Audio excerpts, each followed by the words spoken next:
Assalamualaikum warahmatullahi wabarakatuh. Selamat pagi adik-adik. Bagaimana kabar adik-adik pada pagi hari ini? Alhamdulillah, luar biasa. Allahu Akbar, Allahu Akbar. Sebelum kita melakukan pembelajaran, alangkah baiknya kita berdoa terlebih dahulu agar kegiatan kita pada pagi hari ini berjalan dengan lancar. Di sini ibu yang akan memimpin doa. Berdoa dimulai. Amin. Ya, sebelum kita melanjutkan pembelajaran kita, sebelum itu kakak ingin memperkenalkan nama terlebih dahulu. Perkenalkan, nama kakak Novelia J. Loloda, program studi bimbingan dan konseling di Universitas Tadulako. Adapun materi yang akan kakak bawakan pada pagi hari ini yaitu tips mengatur waktu belajar efektif. Adapun tujuan pembelajaran kita pada pagi hari ini yaitu yang pertama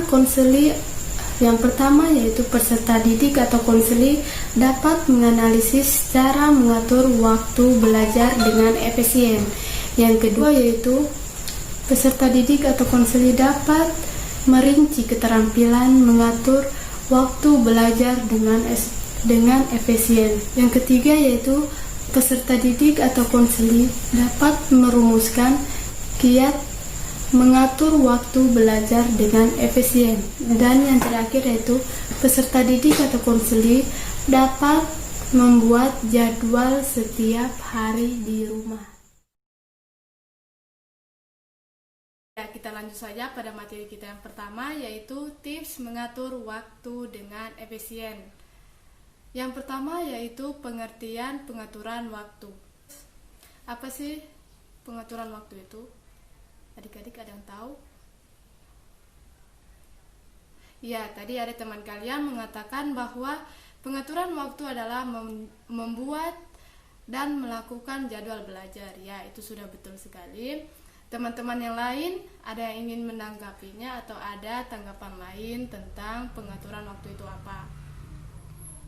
Ya, ibu rasa tidak ada. Sekarang ibu akan menjelaskan pengaturan waktu itu apa. Pengaturan waktu adalah membuat dan melakukan jadwal belajar agar dapat mengatur dan memprioritaskan belajarmu dalam konteks membagi waktu dengan aktivitas keluarga dan lain-lain. Selanjutnya kita masuk pada poin yang kedua yaitu pedoman belajar efektif. Yang pertama yaitu perhatikan waktu. Kedua, refleksikan bagaimana kamu menghabiskan waktu kamu. Yang ketiga, sadarlah kapan kamu menghabiskan waktumu dengan sia-sia. Dan yang terakhir yaitu ketahuilah kapan kamu produktif. Ya, dari beberapa materi yang kakak jelaskan tadi, apakah masih ada yang belum dipahami? Atau ada yang ingin ditanyakan? Yang ingin bertanya, tolong ajukan tangan. Ya, ada yang ingin bertanya? Ya, ibu rasa tidak ada. Kita lanjut saja materi kita. Yang ketiga yaitu dengan mengetahui bagaimana kamu menghabiskan waktu dapat membantu untuk yang pertama itu membuat daftar kerjaan. Tulislah hal-hal yang harus kamu kerjakan. Kemudian putuskan apa yang akan dikerjakan sekarang, apa yang akan dikerjakan nanti, dan apa yang dikerjakan orang lain. Dan apa yang harus ditunda dulu pekerjaannya. Yang kedua yaitu membuat jadwal harian atau mingguan. Catat janji temu, kelas, dan pertemuan pada buku tabel kronologis. Selalu mengetahui jadwal selama sehari. Dan selalu pergi tidak dengan mengetahui kamu sudah siap untuk menyambut hari esok. Yang ketiga yaitu merencanakan jadwal yang lebih panjang. Gunakan jadwal bulanan sehingga kamu selalu bisa merencanakan kegiatanmu lebih dahulu. Jadwal ini juga mengingatkanmu untuk membuat waktu luangmu dengan lebih nyaman. Poin yang terakhir yaitu rencana jadwal belajar efektif. Yang pertama, buatlah jadwal secara tertulis dan tempelkan pada tempat yang strategis sehingga mudah terlihat. Yang kedua yaitu berusaha mentaati dan menjalankan kegiatan yang telah terjadwalkan. Yang ketiga yaitu beri waktu yang cukup untuk kerja atau belajar, tidur, makan, istirahat, dan beribadah. Yang keempat yaitu prioritaskan tugas-tugasmu. Dan yang terakhir yaitu luangkan waktu untuk diskusi atau mengulang bahan sebelum masuk kelas. Nah, itulah beberapa materi yang kakak sampaikan. Jika ada yang ingin bertanya, silakan ditanyakan. Jika tidak ada, kakak akan melanjutkan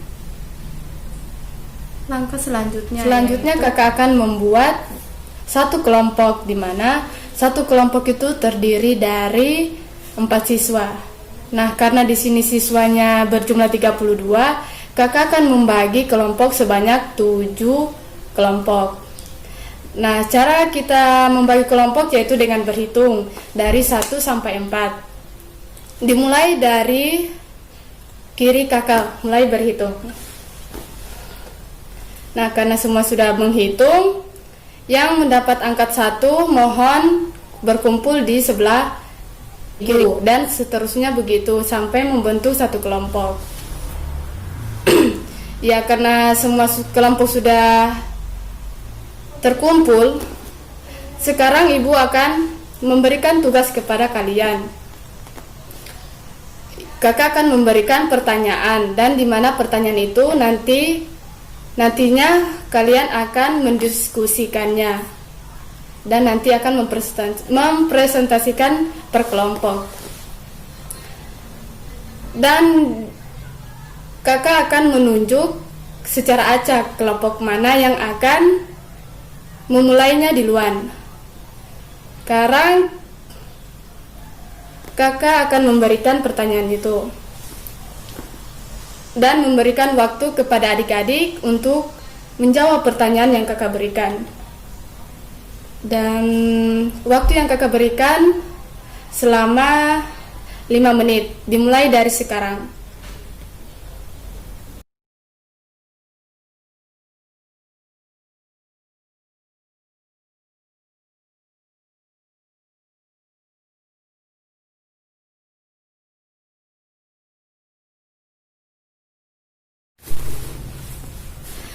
Nah, karena waktu mengerjakan tugas telah berakhir, sekarang giliran kakak untuk menunjuk secara acak kelompok mana yang akan mendiskusikan jawaban kalian. Ya, kelompok 4 dimohon untuk mempresentasikan hasil diskusi tadi. Nah, terima kasih kepada kelompok 4 karena telah bersedia untuk mempresentasikan hasil diskusinya. Selanjutnya kakak akan menunjuk kelompok mana yang akan melanjutkan presentasi ini. Kira-kira kelompok berapa ya? Ya, dipersilakan kepada kelompok 7. Kepada kelompok 7, silakan untuk mempresentasikan hasil diskusinya.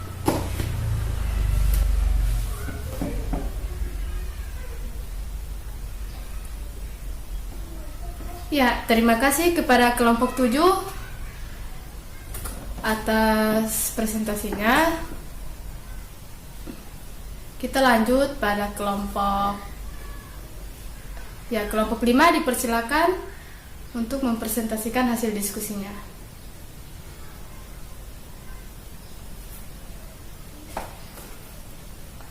Oke, terima kasih kepada kelompok 5. Itulah tadi presentasi dari beberapa kelompok. Sekarang kita akan menarik kesimpulan dari semua materi dan hasil diskusi adik-adik. Ya, dari adik-adik ada yang ingin menarik kesimpulan? Ya, terima kasih atas kesimpulannya adik-adik. Sangat bagus sekali. Nah, sekarang kakak akan menarik kesimpulan dari semua materi yang telah kakak presentasikan tadi.